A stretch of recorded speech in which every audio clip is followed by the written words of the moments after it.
ଆଜି ସକାଳର ଦୃଶ୍ୟ ବହୁତ ସୁନ୍ଦର ଥିଲା। ତ ଏଠି ବାହାରୁ ଆସି ଟିକେ ଲୁଗାପଟା ୱାସିଂ ମେସିନରେ ପକେଇଦେଲି। ମୋତେ କିନ୍ତୁ ସାଙ୍ଗମାନେ ହାତରେ ସଫା କରିବା ବହୁତ ଭଲ ଲାଗେ।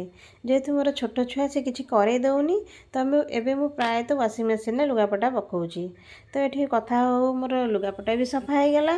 ତ ଏଠି ମୁଁ ଏବେ ବାହାରୁ ଶୁଖେଇବାକୁ ନେଇଯିବି, ଭଲ ଖରା ଯେହେତୁ ହେଇଛି।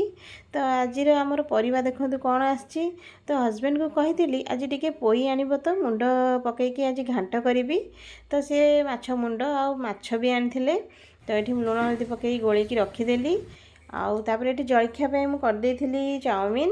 ତ ଝିଅ ସେ ଖାଇକି ସ୍କୁଲ ଗଲା। ଗାଧୋଇ ପାଧୋଇ ଆସି ଠାକୁର ପୂଜା କରିସାରି ମୁଁ ଏଠି ଭାତ ଆଉ ଡାଲି ମଧ୍ୟ କରିଦେଲି। ତ ଫଟାଫଟ ମୁଁ ଏଠି ମାଛ ଭାଜିଦେଲି।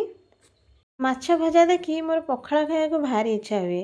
ଛାଡ଼ନ୍ତୁ ସେ କଥା, ଆଜି ଆମର ତ ପୋଇ ଘାଣ୍ଟ ଆଇଟମ୍ ହେବ।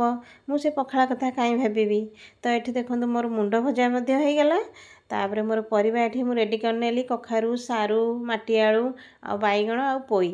ଚାଲନ୍ତୁ ମୁଁ କେମିତି ପୋଇ ତରକାରୀ କରୁଛି ଦେଖିବା। ଏଠି ମୁଁ ଫଟାଫଟ କାଟିଦେଲି ପୋଇ, କଖାରୁ ଆଉ ମାଟିଆଳୁ ଆଉ ସାରୁ ସବୁ ଭଲ ଭାବରେ କାଟିକି ଧୋଇ ଧାଇ ରଖିଦେଲି। ତ ଏଠି ମସଲା ପାଇଁ ମୁଁ ପିଆଜ, ରସୁଣ, ଗୋଲମରିଚ 2ଟା, ଅଦା ତାକୁ ମୁଁ ବାଟି ଦେଇଥିଲି। ତ ଆଇଁଷ ଯେଉଁଦିନ ରୋଷେଇ ହୁଏ ମୁଁ ସୋରିଷ ତେଲରେ କରେ, କାରଣ ସୋରିଷ ତେଲରେ ଆଇଁଷ ରୋଷେଇ ବହୁତ ତାର ଟେଷ୍ଟ ବଢ଼େଇ ଦେଇଥାଏ। ତ ଏଠି ମୋର ପିଆଜ ଆଉ ଟମାଟୋ ପକାଇଦେଲି। ତ ଟମାଟୋ ଟିକେ ନରମି ଆସିଲା ପରେ ମୁଁ ଏଠି ମସଲା ପକାଇଦେଲି।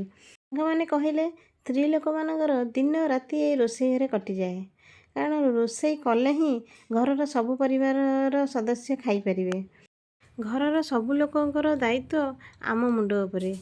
ଆଉ ଯାହା ଘରେ ଛୋଟ ଛୁଆ ଥିବେ ତ ତାଙ୍କର ତ ଟାଇମ୍ କେମିତି ପଳାଏ ତାଙ୍କ ଯତ୍ନ ନେଇକି ତ ଜାଣିପାରିବେନି।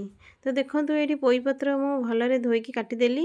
ତ ଏଇଠି ମସଲା ଆଉ ପରିବାକୁ ଭଲରେ ତାକୁ କଷିଦେଲି, ଟିକେ ଅଳ୍ପ କଷିଦେଲି। ତ ମାଛ ମୁଣ୍ଡ ଆଉ କିଛି 2 ପିସ୍ ଖଣ୍ଡେ ମାଛ ତାକୁ ଛେଚିକି ପକେଇଲି। ପୋଇ ପତ୍ର ବି ପକେଇଦେଲି। କିଛି ସମୟ ଘୋଡ଼େଇ ଦେଲା ପରେ ଦେଖନ୍ତୁ ମୁଁ ଏଠି ତରକାରୀ ହେଇଗଲା। ଦେଖନ୍ତୁ ମୋର ଏଠି ଭାତ ଆଉ ପୋଇ ମାଛ ମୁଣ୍ଡ ଘାଣ୍ଟ ତରକାରୀ। ଦେଖନ୍ତୁ ଆଜି ତରକାରୀଟା ମୋର ବହୁତ ଟେଷ୍ଟ ହେଇଥିଲା। ଆଜିର ଭିଡ଼ିଓଟି କେମିତି ଲାଗିଲା ନିଶ୍ଚୟ କମେଣ୍ଟରେ କହିବେ।